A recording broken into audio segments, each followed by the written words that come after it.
महाराष्ट्रात पुन्हा महायुतीचं सरकार येईल। भाजप अधिवेशनात देवेंद्र फडणवीसांनी विश्वास व्यक्त केलाय। पुन्हा महायुतीचं सरकार येणार, तारीख लिहून ठेवा। लोकसभेला 4 विरोधक होते, त्यात एक फेक नरेटिव्हला उत्तर कसं द्यायचं ते शिकलो आहोत, असं देखील वक्तव्य उपमुख्यमंत्री देवेंद्र फडणवीसांनी केले। केवळ 0.3% आपला पराभव झाला। चांगल्या योजना बंद करणं महाविकास आघाडीचा इतिहास आहे। देवेंद्र फडणवीसांनी महाविकास आघाडीच्या नेत्यांवर जोरदार हल्लाबोल केलाय। एका दृष्टीने भारतीय जनता पक्षाकरता मागाशी आपले अध्यक्ष बावनकुळे साहेबांनी सांगितलं, 2013 ला याच ठिकाणी आपण असंच अधिवेशन घेतलं आणि 14 ला पूर्ण बहुमताने निवडून आलो आणि आता पुन्हा इथेच अधिवेशन घेतोय। आणि मी तुम्हाला दाव्यानं सांगतो, आजची तारीख लिहून ठेवा।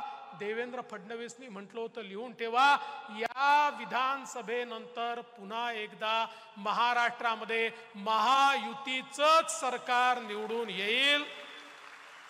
12 जागा भारतीय जनता पक्षाच्या अशा आहेत, 12 जागा ज्या मात्र 3% कमी मतांनी त्या ठिकाणी पडल्या आहेत। 7 जागा अशा आहेत 2% कमी मतांनी पडल्या आहेत। 4 जागा अशा आहेत 1% देखील कमी मतांनी ज्या पडलेल्या आहेत। म्हणजे थोडी मेहनत करण्याची गरज आहे, थोडी मेहनत। कुठेतरी मी असं म्हणणार नाही आम्ही मेहनत केली नाही, मेहनत केली, पण त्याच वेळी जो फेक नरेटिव्ह तयार होत होता त्याला इफेक्टिव्ह उत्तर आम्ही देऊ शकलो नाही। आपल्या सरकारच्या सगळ्या चांगल्या योजना यांनी बंद केल्या। जलयुक्त शिवार सारखी योजना असेल, मेट्रो सारखी योजना असेल, प्रधानमंत्री आवास योजनेसारखी योजना असेल, सगळ्या योजना यांनी बंद केल्या।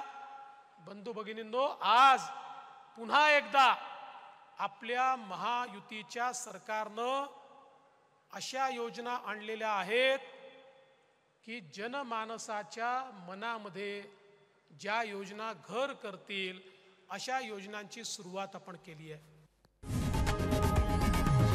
लोकशाही मराठी ऐका, पहा, जागरूक रहा।